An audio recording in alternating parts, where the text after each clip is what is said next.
Hey, what's going on once again, Vol Nation? I said I had one more coming tonight. Talked some football earlier this evening.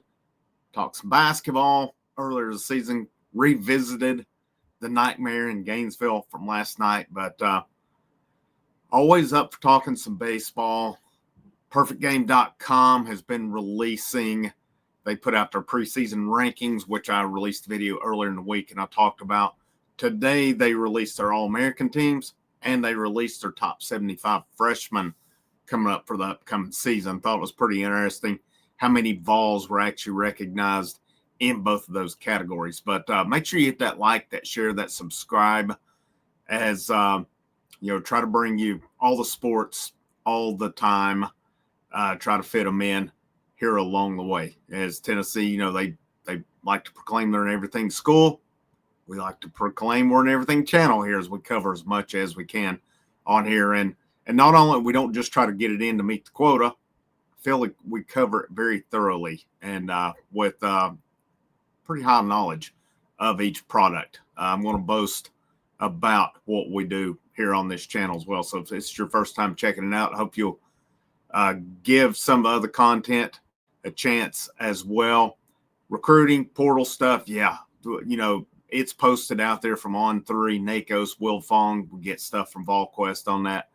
As far as this, it's pretty well-known information out there with PerfectGame.com, whether you have a subscription, whether they're posting it on to social media or what.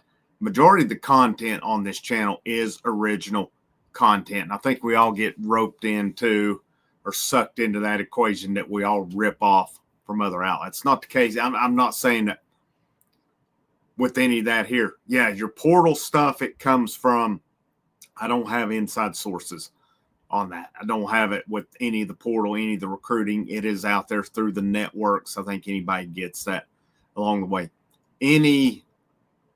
Most of the stuff, like I said on here, though, and I'm kind of on a tangent to come out of the video, so I hope you stay with me on this, but just want to put out there as well. That is one thing I don't want to be sucked in. I'm one of these ripoffs. I'm not. All right. I try to cite where it comes from. Why do I have to put the news out there? Because not everybody gets it. Not everybody gets it from the same place. I don't think people understand that. But enough of that. Just trying to make a case here. As you just see things around social media, everybody thinks anybody that does any news that's not a pay site's a ripoff. And that's not the truth. It's not the truth out there. I think about all of us do some original content, our own research. It takes more than people think out there. Trust me on that one. But, let's get to the point now. Tennessee baseball, again, they come in earlier in the week, PerfectGame.com, ranked Tennessee 5th in the country. Well, why 5th? I mean, I think a case could have been made higher.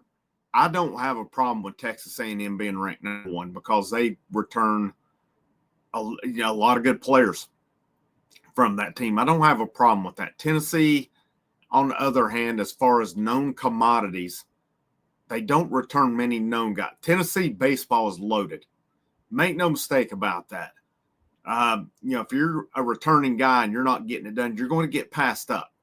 Okay, that's the type of talent that's coming in Knoxville right now. This recruiting class they just brought in to go along with their portal class, excellent. Number 1 recruiting class in the country last year. Number 1 even after the Major League Baseball draft as well, as far as guys who went to the draft versus guys who came to campus. Tennessee lost 4 guys to the draft. Lots of good players made it to campus, and they'll be here at least, all of them that are here, if they don't transfer, will be here at least 2 years, possibly at least 3 or more. We'll see how it goes on it. But Perfect Game did release their All-American teams today.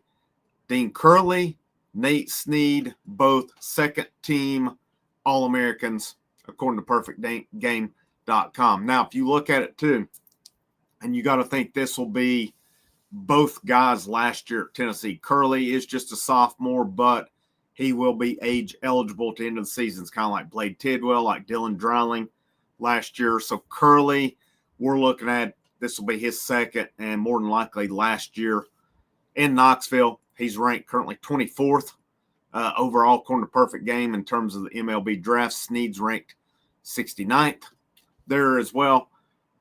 Both guys, Curley is going to be a vital part of this lineup. I'm still curious to see what Snead's role is going to be in Knoxville. I'm thinking, and based on some people I've talked to as well, that Snead is going to get a chance to start this year. He was a long reliever last year. He started a game in the SEC tournament, I'm thinking.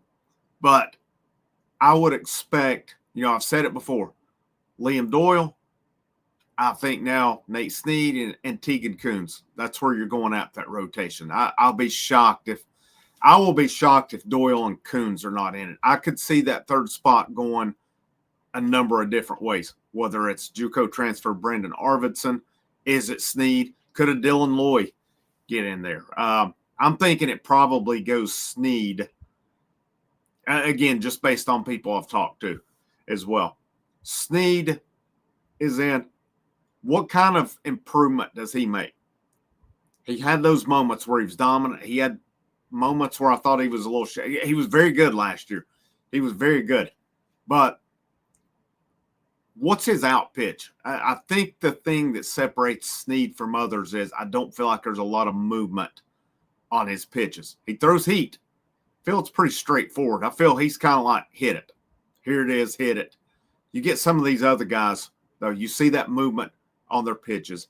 You get, they go on about the RPMs in their breaking balls and stuff right now. That's what you're going to see from Coons. You're going to see a guy that throws high 90s, and you're going to see a guy who can spin it.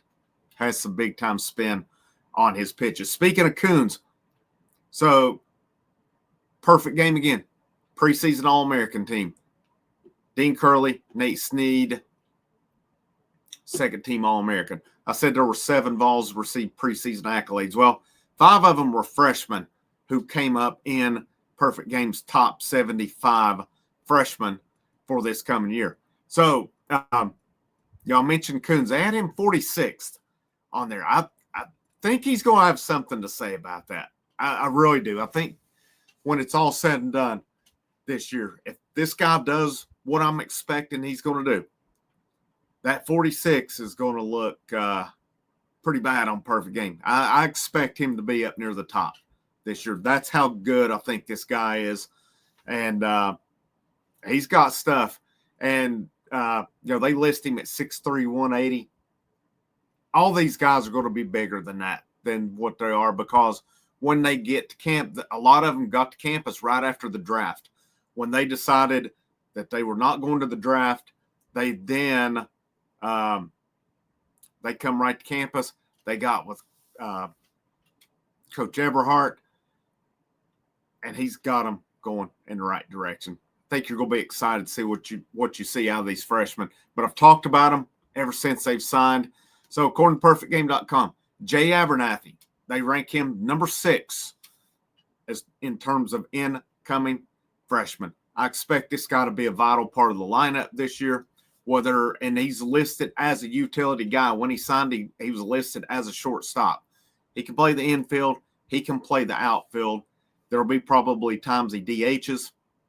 Biggest thing he does bring to the table is his speed, but the guy can play. I expect you'll probably see him in left field, and it wouldn't surprise me after Hunter Inslee leaves if Abernathy does not take over as center fielder, because he's got speed to cover the outfield. And to me, I think you're doing an injustice if you don't have him out there, at least a lot of the time. And, I don't know how much outfield he played prior to coming to Knoxville, but I know they had him out there in fall ball. He was leading off a lot. And I think there's a good possibility that's your leadoff man, a guy who can wreak some havoc on the bases if he gets on. And he does have some pop in his bat as well. Expect big things out of him this year. They have Perfect Game has, I've talked about Levi Clark. He's listed now as a utility guy. When he signed, he was listed as a catcher. He can play some first base. They've worked him some in the outfield in the scrimmage in Chattanooga. He actually took Snead deep, and he had numerous bombs that he hit in the preseason scrimmages, and he checks in at number 21 overall. This is one of those guys. They have a lot of guys whose bats are going to be hard to keep out of the lineup, and this is one of them. Um, I don't know where he fits as far as position wise.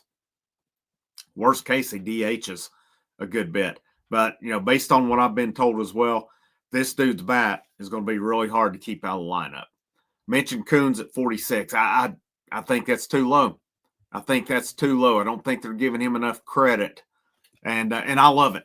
I love it. Don't give him the credit. Give him more motivation coming in this year and see what happens. This dude's going to be a stud in the rotation. Telling you right now, he's going to be a part of it. And the whole country's going to know his name very quick this year as well. They listed the fourth freshman they listed is Anson Siebert, number 52. Here's the thing with him. He was ranked the highest pitcher coming in, but he's going to be out this year. He's not pitching. I can't remember if it's Tommy John, if he got Tommy John or what it is so far, but Anson Siebert will be out this year. He is a guy that's got a big future, though. Again, he was ranked very high. There was questions about whether he would make it to campus also. He did make it. He was listed in the preseason. They had him number 35 overall. That was in incoming freshman. Now they've got him 52 according to the top 75 freshmen. Again, he's not going to contribute this year, and I don't know how much he'll throw if any at all during this season. So you won't see him this year, but it's a guy next year. I would think you expect to be a big part of that pitching staff, especially when you're going to lose guys like Snead. You're going to lose Doyle. You're going to lose A.J. Russell, who's a guy who's the wild card in all of this. When will he throw at some point? When will he be available? He will be available at some point this year. It's just a matter of when this staff wants to get him in there. It'd be really interested to see where he's at in terms of his progress right now. Last one that they have mentioned on this is Manny Marin. Manny Marin's listed as a shortstop as well coming in, but they've worked him in the outfield some, and he can play some second base also. Right now, I think you're looking at Curley at short, Gavin Keelan at second base. So the hardest part is I hope a lot of these guys will stick it out if they don't play like they want this year, because there's so much talent on this team. You're going to lose Curley. You're going to lose Keelan. You're going to lose Andrew Fisher. You're probably going to lose Alex Perry, your whole infield after this year. Hunter Ensley will graduate. Reese Chapman, if he does what we think he's going to do this year, he'll be drafted and gone. Cannon Peebles, same thing. If Cannon Peebles takes that big step this year, he should be drafted. So, it's going to be a consistent thing under Tony Vitello and staff that you're going to see a group of guys, and you might as well not get too used to them, because once again, they're going to be drafted if they're eligible the next year. A guy like Jay Abernathy, you can get used to. A guy like Coons, you can get used to him for a couple years. Clark, I'm not sure on everybody's age with it, but there's a bunch more freshmen. I didn't even mention most of them. I'm not going to go through all of them again. You can check out some of my past videos talking about the signing class, talking about guys I'm pretty high on, and I'm high on a lot of this freshman class. They are loaded in every position. They brought in studs at pitcher, catcher, infield, and outfield. It's a great recruiting class. They're going to add to that next year. This program's not going away anytime soon. And if you're a Tennessee fan, you've not checked out much Tennessee baseball, just look around what Tony Vitello does. I had somebody mention this in the comments. They said, don't watch a lot of Tennessee baseball, but based on seeing Vitello at football games, at basketball games, stuff, I'm going to make sure I support that program. Yeah, Tony Vitello is all Vol. He is always seen as much as possible. Not just seen, he gets out and supports the programs. That's pretty awesome. And you saw that replicated or reciprocated out in Omaha last year when Heupel, Barnes, and some other coaches were out there as well supporting him. That's pretty awesome. That's pretty cool.